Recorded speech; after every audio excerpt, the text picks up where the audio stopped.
கொச்சு கொச்சு புஷ்பங்கள் channel வழியாக என்னுடைய நண்பர்களையும் கொச்சு பிள்ளைகளையும் வரவேற்று கொள்கின்றேன். இன்று உங்களோடு அருமையான ஒரு கதை சொல்லப் போகிறேன். என்ன பிள்ளைகளே? ஆம், மலை போன்ற துன்பங்கள் பனி போல மாறிப்போகும்.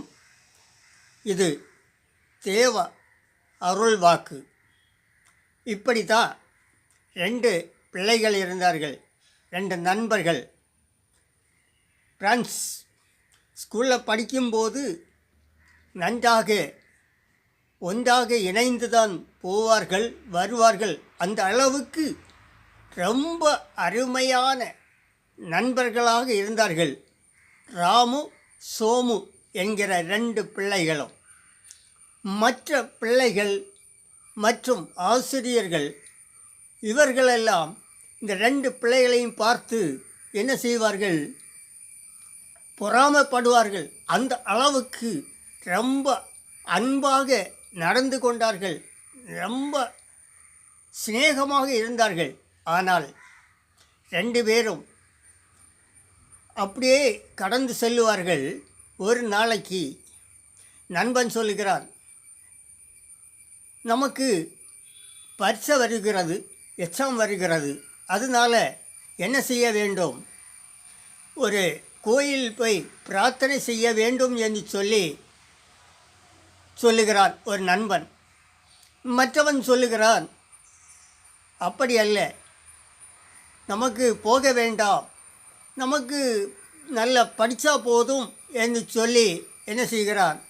மற்றவன் சொல்லுகிறான். அப்போ சோமு சொல்லுகிறான், அப்படி அல்ல ராமு, தெய்வம் பாதி, இறைவன் பாதி, நாம் பாதி என்று சொல்லுகிறார். அப்படியானால் நாம் படித்த போதாதா? இல்லை, நாம் படித்திருந்தாலும் நமக்கு அறிவு, புத்தி, ஞானம் இவைகளெல்லாம் தருகிறது இறைவன். அதனால் என்ன செய்ய வேண்டும்? நாம் ஒவ்வொரு பேரும் இறைவனோடு பிரார்த்தனை செய்ய வேண்டும் என்று சொன்னான். அது மாத்திரமல்ல, சரி உன் விருப்பம் என்று சொல்லி அவன் கடந்து சென்றான். மறுநாளைக்கு 2 பேரும் வந்தார்கள். என்ன பிள்ளைகளே? 2 பேரும் வந்தார்கள். கோயிலுக்கு என்று சொல்லி போனார்கள். ஒருவன் உள்ளாலே போய் பிரார்த்தனை செய்து கொண்டிருந்தான். மற்றவனோ வெளியே உட்கார்ந்திருந்தான். வெளியே உட்கார்ந்திருந்தவன் திடீர்னு அப்படியே தாளை பார்த்ததும் ஒரு 500 ரூபா கிடைத்தது. அதை எடுத்து தன்னுடைய பாக்கெட்டிலே போட்டு விட்டான். பாருங்கள், மற்றவனோ இறைவனிடம் பிரார்த்தனை செய்து கொண்டே இருந்தான். எப்படியோ பிரார்த்தனை செய்து முடித்து வருகிற வழியில் அந்த ஆலயத்து பக்கத்தில், அந்த கோயில் பக்கத்தில் ஒரு தூண் இருந்தது. அந்த தூணில் என்ன செய்தான் தெரியுமா? தலை போய் அப்படியே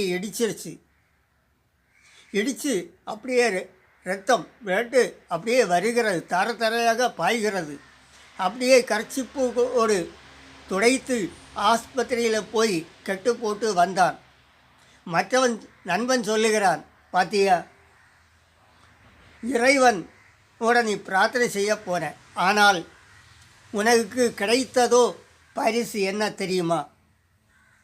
தலையில் காயம். அப்படியானால் இந்த காயம் வந்தது. அவன் நண்பனோட பொறுமையாக சொல்லுகிறான், என்ன தெரியுமா? சொல்லுகிறான், இறைவன் நமக்கு தந்த ஒரு பரிசு தான். பெரிய மலை போல வந்த ஆபத்து சிறிதாக மாற்றிவிட்டார். இது எல்லாம் நன்மைக்கே என்று சொல்லி அவன் சொன்னான். மற்றவன் சொன்னான், பைத்தியக்காரா, இது நன்மையா?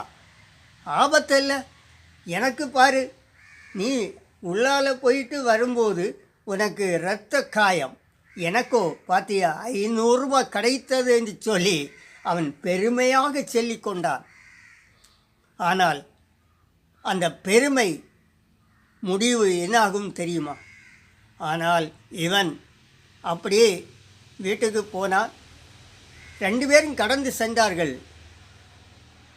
மறுநாளைக்கு நண்பன் கேள்விப்படுகிறான்.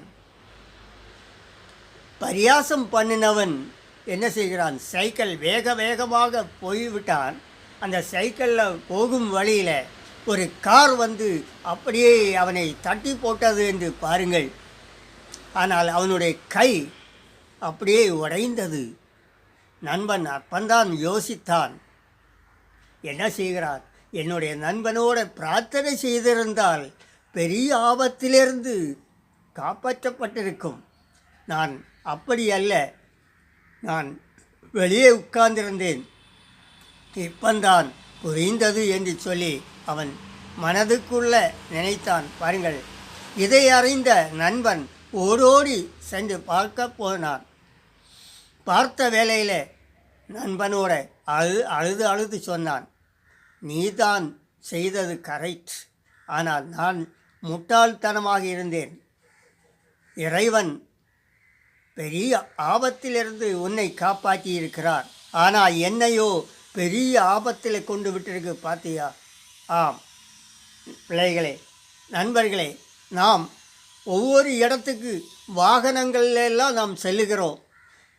ஆனால் நாம் இறைவனோட பிரார்த்தனை செய்து கொண்டு போகும்போது பெரிய பெரிய ஆபத்திலிருந்து நம்மளை காப்பார். இன்று முதல் நாமும் என்ன செய்வோம், பிரார்த்தனையோடு கடந்து செல்வோமா?